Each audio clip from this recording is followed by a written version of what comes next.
Well, the Champions League semifinals are all set. Bournemouth got back to winning ways, and both local MLS teams picked up some points. How we doing, everyone out there? It's Dave back at it again with another episode of A Soccer Fan Walks Into a Bar alongside our good friend Diego. Let's have a look at the last week in the soccer world and peek out into next week as well, so stick around. All right, so Diego, what is going on? What a week it was. Yes, it was awesome. It was incredible. So the level of soccer, the excitement, everything was very, very top notch this past week. We're all getting back into everything. Yeah. The weather is hopefully cooperating a little bit better. Absolutely.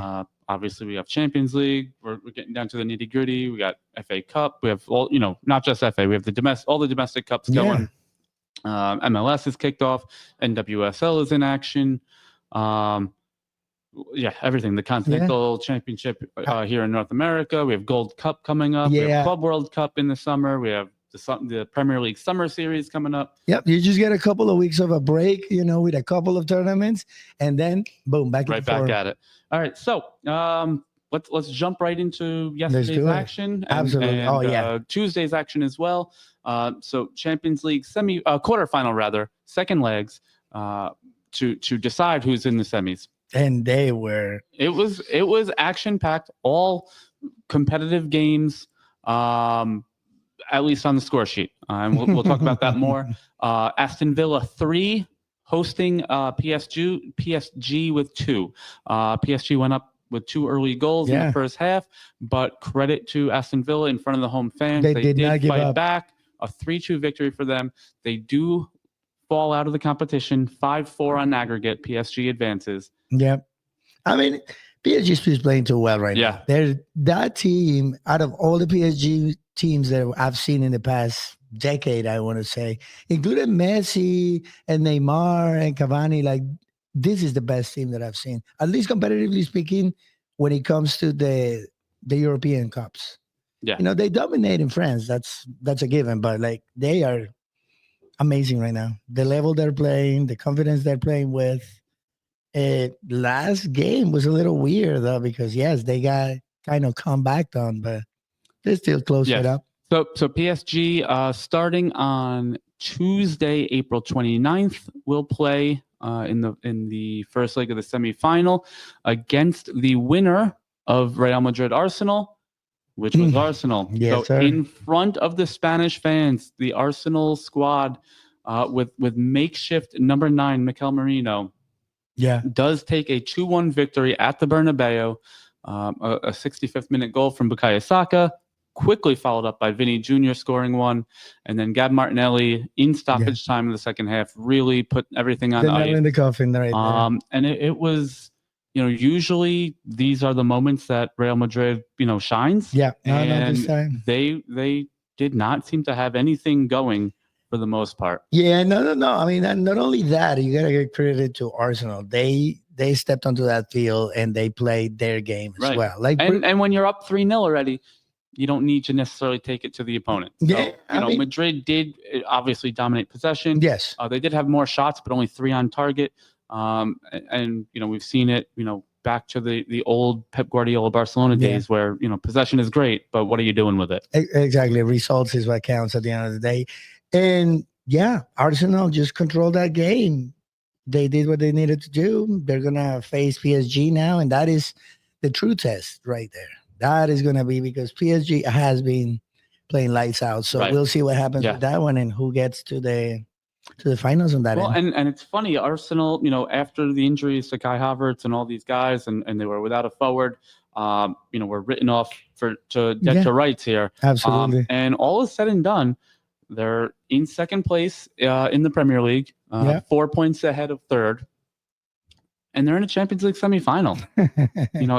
Any other club in the world, that's a very successful year. I mean, Man City would kill to be having that kind of year right now. 100%. Injuries or not, but that's the thing. There's one common denominator that we've seen in the Premier League this year. There has been a lot of big injuries, right? And the teams that manage to gather themselves and set themselves up again after the injuries are the ones that are succeeding right now. all these other teams, Man City, their injuries kind of like derail their career. They pick back up again, like Right. we're talking about, but they're nowhere near as what Arsenal is doing. They are actually killing it For sure. after the injuries, which goes to show you, the next man up mentality is what really counts. We got Bournemouth, we got Crystal Palace, we got all these other teams that have suffered injuries and big changes in their season, and now they're thriving. So, right. Yep. No. Kudos for you them. Nailed it there. The funny thing is, Mikel Arteta, who was an assistant manager under Pep Guardiola, who was famous for not really having a number 9 up until Erling Haaland has come in. But absolutely, yeah. He had Foden there, he had Aguero there, kind of playing that false 9. Exactly. And now, when push comes to shove and you literally have no center forward, what do you do? Here we are. Exactly. So, exactly. Right, over to the other side of the bracket. Barcelona was up 4-0 after the first leg. Oh, yeah. The return leg in Dortmund, Germany. Dortmund 3, Barcelona 1. So they did make it interesting. Only 2 shots on target out of 7 total shots for Barcelona. Yeah, no, this was domination by Bournemouth. But Dortmund, yeah. So Barcelona does advance 5-3 on aggregate. And actually, the Barcelona goal was an own goal. Yeah. Very interesting to see. But at the end of the day, again, a very pragmatic Hansi Flick, which we kind of talked about. This is not the Barcelona of old where the score doesn't matter. No, there will be a little bit of situational play, and you saw it here. So it came through, but that was a lot of luck. No, and Barcelona was, the players you could see a lot of disappointment in their face. I don't have the exact quote, with me, but Hansi Flick basically said, yes, it's good that they're disappointed, but we got the result. That, that's what we were here to do. We have to learn to accept a victory, however it comes. To essentially not lose by 4. Yeah. And they did it. So, lose the battle, win the war, Well, at the end of the day, that was a lesson they got from this. Sure. That was totally the lesson, and they got to carry it over to the next level. Well, and here we are in the semi-finals. Another German team up against Inter Milan. 2-2 draw. And Inter advances. This was the one that I thought of. We talked about it last week. If any of the results could get overturned, it would be Munich coming into Milan and overturning that result. But Milan does advance 4-3 on aggregate. Former, I'm almost positive, Benjamin Pavard, former Bayern Munich player, scores in the 61st for the second goal for Inter. Eric Dyer made things interesting again in the 76th. But here we are, Barcelona and Inter Milan in the other leg. So as the schedule shakes out, we have Arsenal hosting PSG Tuesday, April 29th. Barcelona hosting Inter on Wednesday, April 30th. Then the following week, May 6th, the second leg at Inter Milan, very important. And the second leg on May 7th, Arsenal at PSG. In France, yeah. So those return legs in France, in Italy. It's going to be a tough one. Should be tough. Thoughts, obviously we have plenty of time between now and then, but Barcelona and Inter, that is going to be the game to watch because the Italian league does have a stronghold on the Spanish league when it comes to head-to-head matches. Although Madrid has won all the things they're won, in general, when an Italian team and a Spanish team get together and play a match, usually Italian defense dominates. Right. I will say this is not the Italian league of old. There are lots of goals. The defenses are a little bit more leaky than they have been in the past. Yeah, but Inter's. I mean, right. That's their bread and butter. So it's been their bread and butter from these 4, not just the matchups to watch. From these 4, who's advancing? I actually think Arsenal can because they're carrying this momentum that they're having right now. For me, is among the most unpredictable of semifinals that I can remember in years past. Oh, absolutely. You could tell me any of these 4 would win the whole thing, and I'd be fine with it. I mean, it's as a guy that grew up an AC Milan fan, it pains me to see Inter doing so well in the tournament, but they have a chance. They all 4 of them easily have a chance. I could easily see scenarios where all 4 of them are coasting to a title. Depending on how it is. But the one that actually I do believe is Barcelona. Barcelona's got a great attack. He's got a great team. They're going to go score a ton of goals, hopefully, at home. And they're going to have to come back and manage the same result that they did the last time. For sure. You know, so I believe out of the four, Barcelona has the higher probability. But like you said, they're evenly matched. Yeah. Everybody's just playing lights out and doing the thing that they need to do, though. All right, so let's jump right over from Champions League over to the domestic leagues. We will stay in England. Kicking off the weekend, Man City hosting Crystal Palace. Crystal Palace went up 2-0 in the first 21 minutes, including a goal from American Chris Richards. And that second goal really seemed to have woken up the beast in Man City. Oh, yeah, they had enough. 5-2 final. Man City goals from Kevin De Bruyne, Omar Marmoush, Mateo Kovacic, James McAtee, and finished off with Nico O'Reilly. And this is the Man City. This was the game that reminds me of the old Man City, where they will concede early goals to lesser teams. Yep, absolutely. Although we said it the last week and the week before, Crystal Palace under Oliver Glasner really is showing that, they're playing at a high level. At an absolute high level, and they're being very competitive against anybody. But like you said, this is the Man City that everybody remembers. Yeah. Or everybody wants to see again. So, I mean, we'll see how long it lasts. Maybe this is the turning point again. Yeah.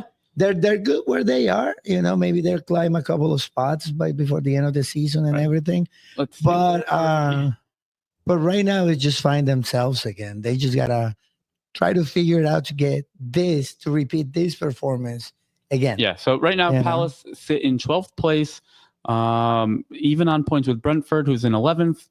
And I mean, realistically, they're 5 points back of Fulham and Bournemouth. I don't see much more movement other than maybe, trading places with Brentford here. So see how that goes. But, their style of play certainly has elevated in the last, 4 months or so with on this streak with Glasner.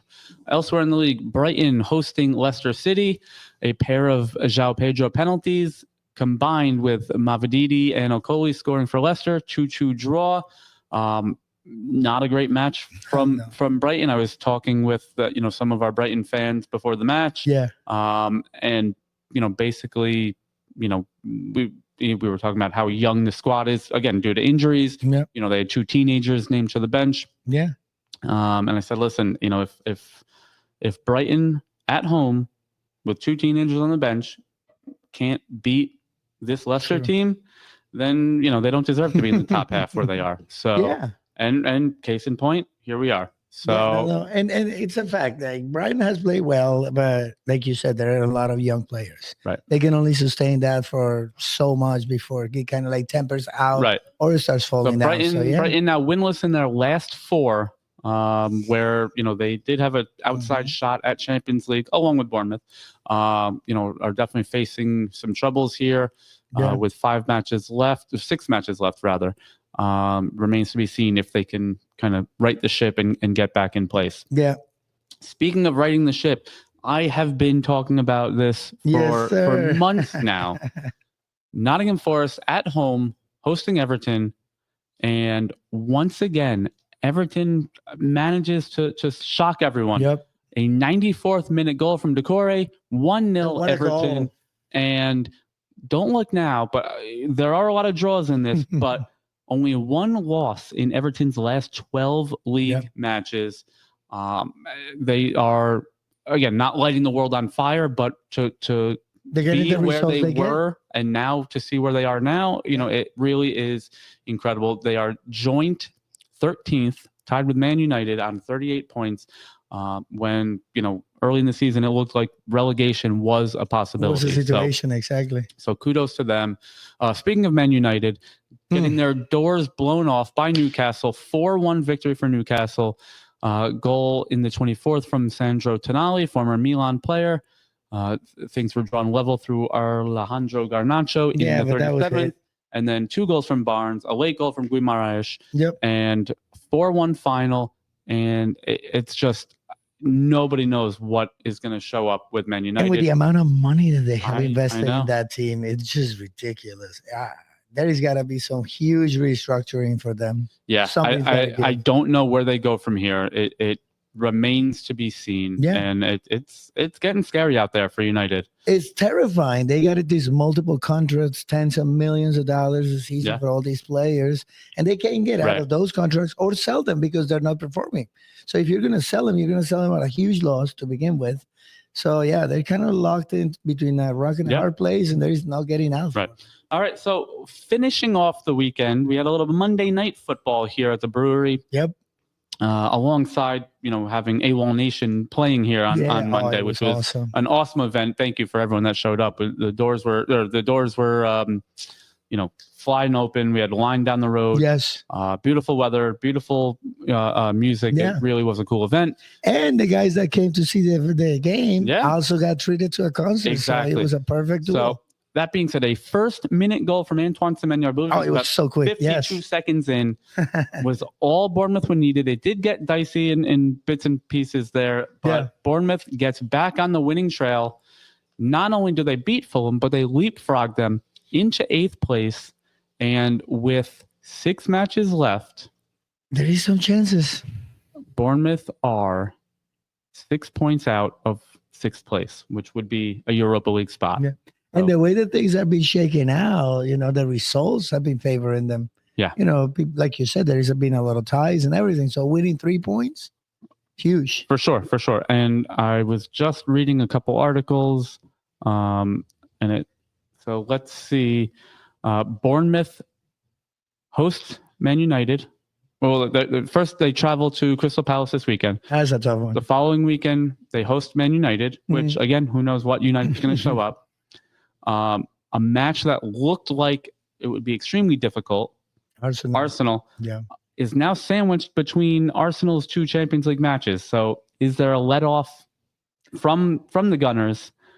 Yeah, I think so. I mean, again, it's still going to be a difficult match. They're going to be focused. Yeah, I mean, yes, it's definitely difficult. But like you said, they're going to be focused on their semi-final matches. So there's got a little leniency that they're going to put some backups, maybe a BT in the second. Yeah.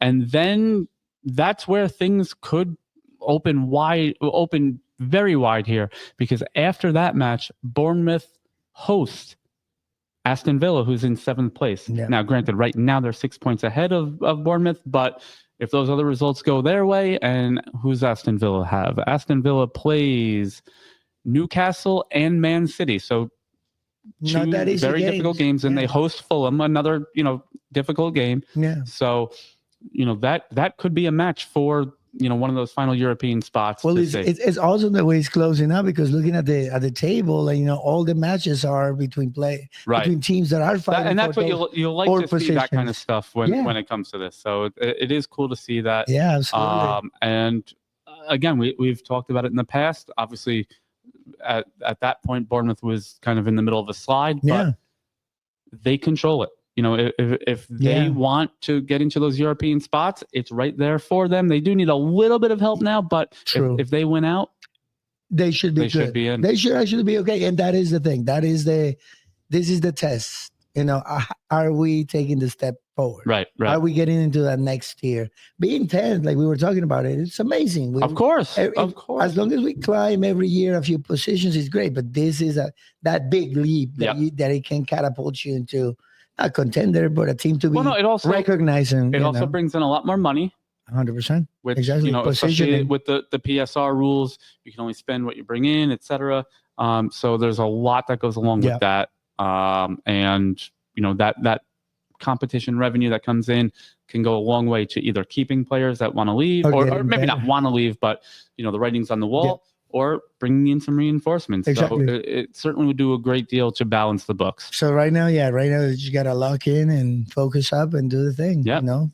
All right, that's going to do it for us for the first half of our show. We'll be right back with 100 miles to home, guys. Stick around. Sure.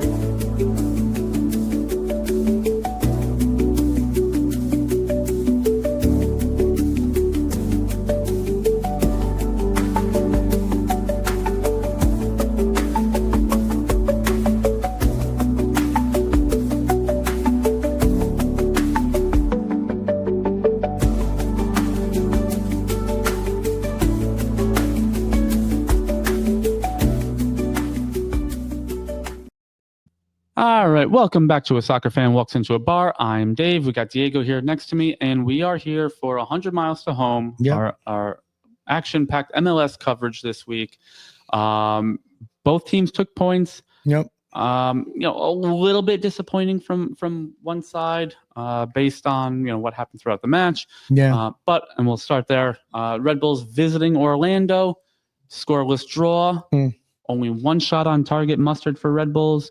And combined with a Schlegel red card in the 56th minute, so you have the extra man for 35-ish minutes. Yeah, and you should have gotten to do You'd something like about to it. see that come out with 3 points. But that being said, not the end of the world. And the Red Bulls keep trucking along here. They're in 9th place now, 12 points on 8 matches. Yeah, no, a result is a result, but that's the thing. They can use those advantages. Yeah. They still gave the ball away. So, and that's the thing with Red Bull. Like, it would have even been better if they got a red card.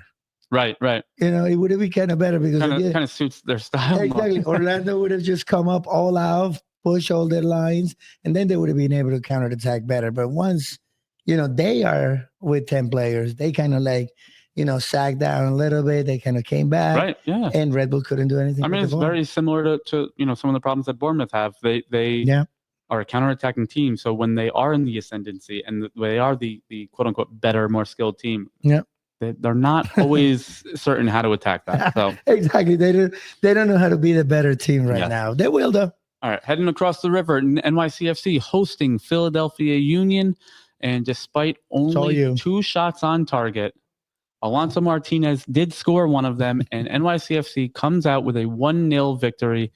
Possession was very even. These NYCFC Philly matches have become a bit of a dogfight lately. Absolutely. I haven't seen one yet. This was the first one I saw. Yeah. It really was a tough matchup to maneuver as a midfielder specifically. Right. And so Alonso Martinez, his 5th goal of the year, only one behind both Brian White and Ty Baribo. Actually, Baribo, who plays for Philadelphia. They're both on 6. So Martinez jumping right along with them after, I believe, 19 goals he had last year. Let's just check that real quick. 16 goals, I'm sorry, last year. So trucking along, as they say. Yeah. No, I mean, he's, outside of probably, maybe Christian Benteke, he probably has the most goals over the last, since the start of last year. So, obviously there's going to be some hiccups with a player of his youth and inexperience, despite the great year last year.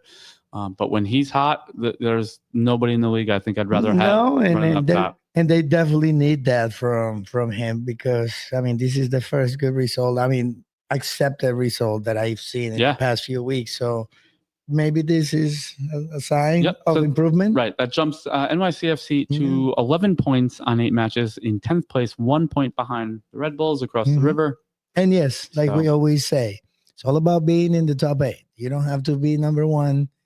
You just got to get hot at the right time. That's the way the dynamics of the playoffs are. But now we need to start seeing some kind of consistency from the actual team. Right. This victory was a good victory, but they need to gather themselves and keep delivering this and start scoring more goals. They were the better team in a way. Yeah, they're again. It's a very youthful squad. They and a new manager. They do need to kind of figure some things out and see their style come through and get comfortable with not only each other but the manager. You know what? Like you're saying, you're absolutely right. Like they gotta figure themselves out as a team. Their own style. It's not gonna be the same as last year. Right. As much as the coach wants to, I mean, there are too many new players. So you have to kind of find that middle ground, that transitional point between what you want the team to end up to being at the end of the year and what it is right now. All right, so that will do it for 100 Miles to Home. Yep. What's on tap? We have not even a triple header. We're going 3 wide. Yeah. 10 a.m. Saturday morning.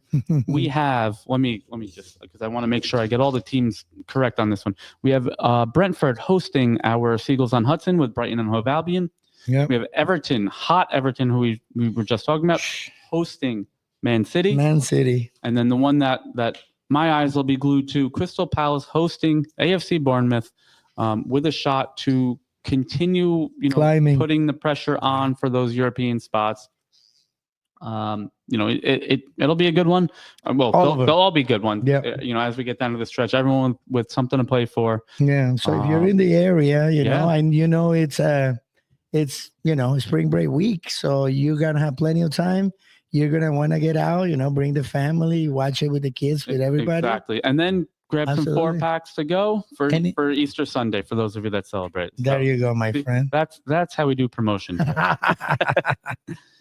All right. So last thing, and one for the road. Anything you got? No, I want to add on what you're talking about. But that's a good one. So we talked about this briefly a few weeks ago. Obviously, it's got some Colombian connections with James over at Club León. Still mad, man.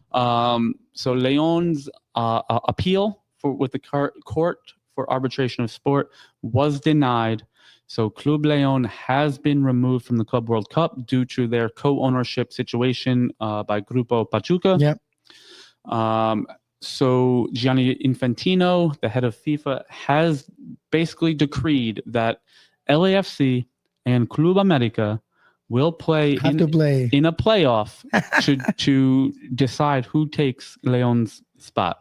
That's the most coward solution that I have ever seen for this matter, man. Because this is what I want on this. So León, they arbitrated, they got ruled against. That's fine. Now I want to see this in Europe because that's my problem. My problem is not that León got, put out of the tournament just because of that. They're valid rules. There's conflict of interest. There are legalities on the situation. But this has happened in Europe a few times already, and it's always been ignored. Remember when the Red Bull teams were playing against each other? And they played against each other. It was decided with the Red Bull case, and there was a potential case with Man City and Girona. Was that last year or the year before? I don't recall. A couple years ago, that there is enough separation between assets and management people so they did look at both of those cases as well with the Red Bull family and with City Football Group, and it was decided that there was enough separation that they can both compete in the same tournament. Yeah, and they were arguing the same thing with León and Pachuca, and the only really tangible difference is that yes, they play in the same league. Yeah, but their operations were totally separated. I'm not intimately familiar with the structure of both of those squads, but it was kind of decided that that was a difference. Too much to take an accounting term, too much commingling of assets for FIFA's liking. Obviously, Liga MX couldn't care less. Yeah, exactly. No, but again, that's my problem. The difference of measurements when it comes to certain things. You know what I mean? Listen, as a South American, I take that personally because it's not the first and it won't be the last time that the bar that you're held up to has different heights. Yeah, and what side of the world you live in. I don't think it's what part of the world. I think it's how much money they're spending. Because Mexico as a market, dude, if you leave León there, you make way more money than LA. 100%. I think León being in this tournament, again, not that this is why they made this decision. I don't mean to put any conspiracies out there that this was, I'm ready to take him. Come on, lay it on me, brother. But what's more lucrative, León advancing into the tournament or a one-game playoff between LAFC and Club America in an 80,000 seat football stadium in, maybe you go like a neutral site, you go in Dallas or San Diego or something, or Phoenix. But you already got that. You already got Messi in there. That's the problem. That's my problem. The greed, bro. FIFA loves American playoffs for things like this. Yes. A one-off playoff, just it's just dumb. Look at the NBA with the playing games now. Absolutely. You know what I mean? Look at the NCAA tournament with those the 68 teams now with those playing games. It's all about MLS does it as well. The EFL Championship does it with a playoff system. Bundesliga does it with the second division there. I believe it's maybe the 16th place team in the Bundesliga plays the third place team in the second division to see who stays in the first. Yes, but you are supposed to be FIFA, man. You're supposed to be that entity.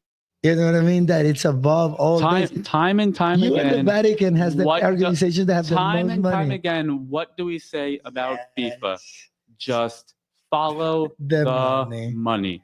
Yeah, that is a fact. Ultimately, that's all they care about. As I'm reading another article that says they are going to take a look at player safety and the congestion of fixtures. They don't care. No, at the end of the day, it's not going to happen. More eyes on it, more fans, more sponsorship dollars, more entry fees, more tournaments, the whole nine. Yeah. Players be damned. So and again, bringing it back full circle. Are we going to watch this stupid ass game between America and LA? Of course we are going to watch it. And we're going to be part of the problem just as much as we're bitching about the solution. Yeah. But nonetheless, stop it. Stop it. I am with you. It's like, I know. We talk out of both sides of our mouth with this, and we've done it before. Yeah. Well, I mean, I hate these extra tournaments. Though. But I'm gonna watch it. Straight, I'm gonna be watching that match. We don't lie. Although, we don't lie. Knowing that it's LAFC and Club America, it'll probably be like a 10:30, 11 o'clock p.m. kickoff. Ridiculous. I'll be, by halftime, I'll have my thumb in my mouth. I'll be fast asleep. You're still gonna be your TV and your IP address are gonna be part of the rating, anyways. Yep. That's all they care. Exactly. Jesus. So on that note, thank you guys very much. We have to run upstairs. We have some Europa League action coming up. But thank you again for listening. Don't forget to give us a follow. Instagram, Facebook, Blue Sky, Discord. Send us an email. Yep. All the formats. Is that it for social media? Smoke signals. Oh, obviously, on YouTube and on Spotify and Apple Podcasts. Please give us a like, a share. Yep. Exactly. Friends, share it. Enemies, share it with your family, friends. Whoever. We are here to do this for you, and we can't do it without you. Whether it's watch parties, whether it's your listening, your subscriptions. Thank you so much. Have a very happy Easter for those of you that celebrate. I'm trying to think. Did I miss? Don't forget to comment, man. Please. Yep. Your opinions and comments. Once again, a reminder: Bino tournament, April 24th. Signups are actually moving quite quickly. So we look forward to an awesome event with nice weather, some good beers, and some good flicking. So thank you guys very much. We appreciate it, and we'll catch you next week. Cheers.